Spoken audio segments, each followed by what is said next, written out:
сделала регистрацию на 1 год. И отправляюсь в банк, чтобы сделать карту Visa, которая будет работать по всему миру.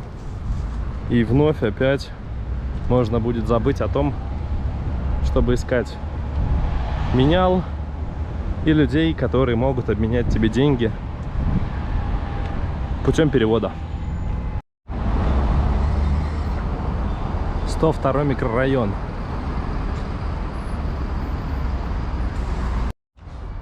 Узнал, что в центре очередь по 2-3 часа на оформление карты.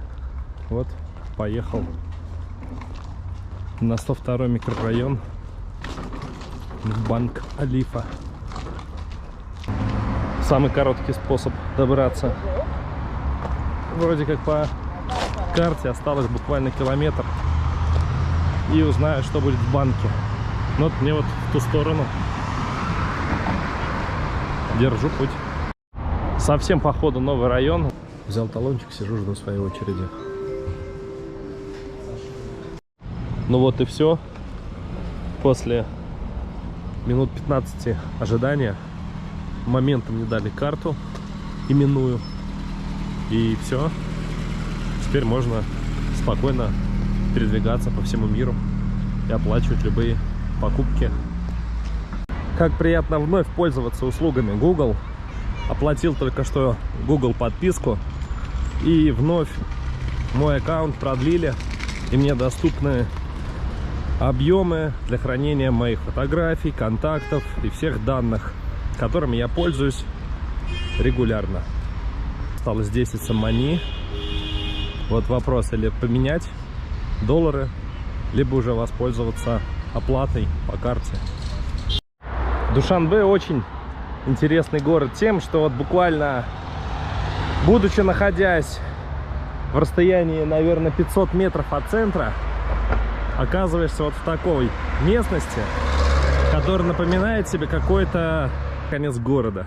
Но по факту город еще вот впереди застраивается, и очень активно застраивается. А быть можешь уехать в самый конец города, а там торговые центры. Приезжающим в Таджикистан есть возможность оформить сим-карту. Сим-карта оформляется очень просто, всего лишь на загранпаспорт. Но не везде говорят, что эта сим-карта будет действовать всего лишь 10 дней. А после 10 дней эту карту возьмут да заблокируют. Чтобы не столкнуться с этой проблемой, достаточно получить регистрацию. Регистрация делается здесь двумя вариантами. Первый вариант: вы платите посреднику, который вас прописывает сроком от 3 до 12 месяцев. Либо ищите добрых людей, которые помогают вам. Собственно, как у меня и получилось. После этого вы получаете регистрацию в местном МВД, либо ОВИР он называется здесь. И после этого идете опять в салон связи. У того оператора, у которого вы покупали сим-карту, вы предоставляете им свою регистрацию, они вносят вас в базу, и все, и ваша карта действует на тот срок, на который у вас имеется регистрация. Очень хотелось бы попробовать шашлыков местных, но, наверное, порядок цен в Душанбе сильно удивит. И даже вот банально, где я хожу, вижу только рестораны. И, наверное, все-таки, когда окажусь в каком-нибудь маленьком городе, попробую обязательно настоящих вкусных таджикских шашлыков.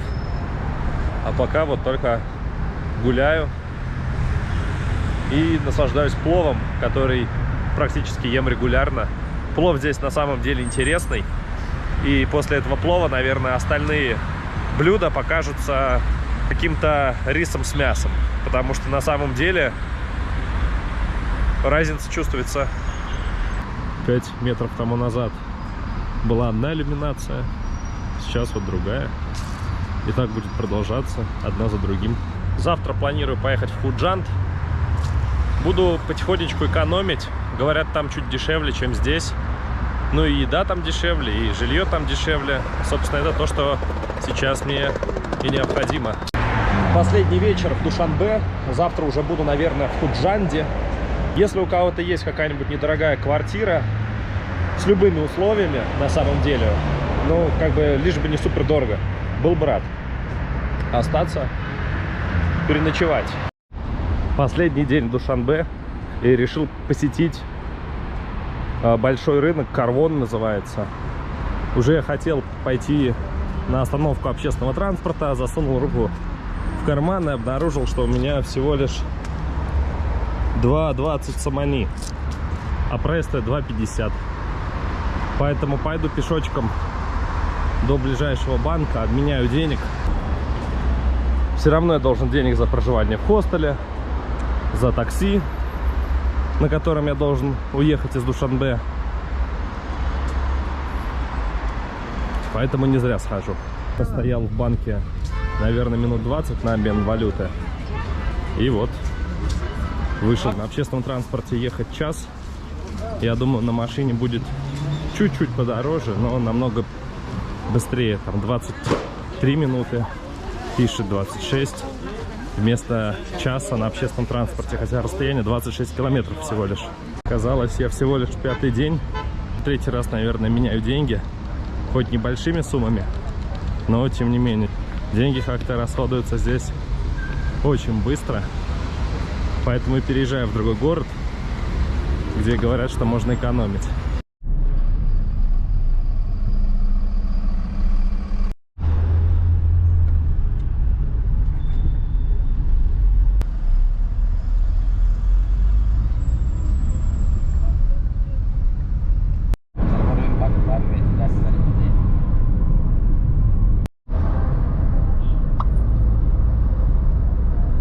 Вот он, самый, походу, большой оптовый рынок.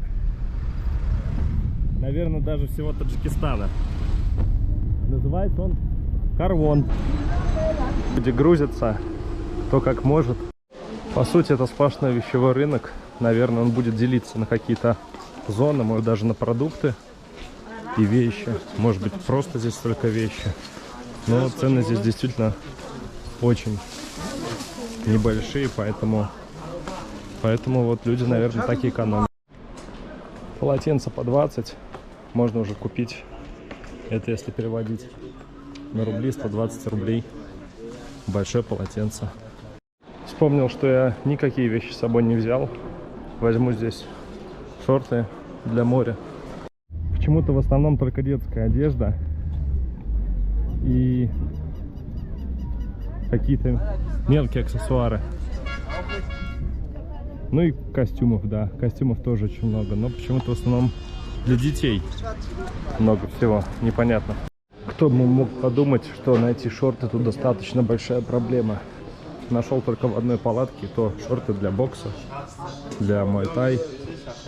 А так вот хожу мимо рядов, ничего нету, пусто. И вот было бы организация площадок по зонам.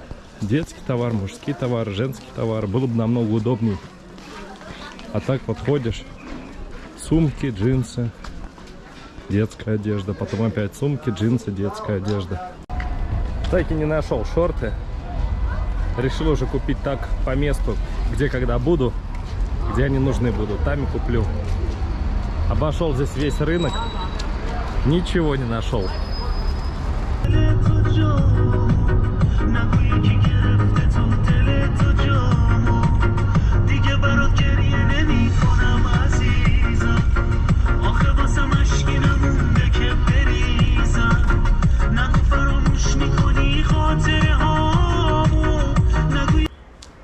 Вчера начал уточнять информацию по городу Худжанд.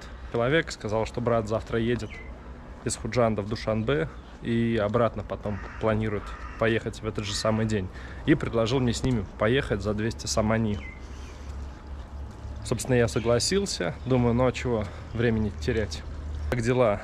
Человек решит все свои. Он заедет за мной ориентировочно где-то около обеда. Ну вот в отеле я выселился. Вещи все свои вынес. Сидел на скамеечке, как говорится, уже приготовившись уезжать. Но вот позвонили мне, сказали, что не получится сегодня уехать. Мол, давай лучше завтра поедем. Ну вот, думаю, есть ли мне смысл вообще сейчас сидеть. Уже как бы на часах 3 часа дня. Ехать 5 часов. Приеду я поздно. Где жить, не знаю. искать, наверное, если буду искать, то это займет какое-то время. Поэтому вот такие моменты. Но ничего страшного на самом деле нету. Наверное, еще куда-нибудь заселюсь на одну ночь. А уже поеду просто на цементзавод. Мне сказали, оттуда ездят маршрутки. Сам выберу, сам договорюсь и сам уеду. Потому что вот на кого-то, когда надеешься, всегда бывает, что-то идет не по плану. Поэтому всегда как-то удобней принимать самостоятельное решение.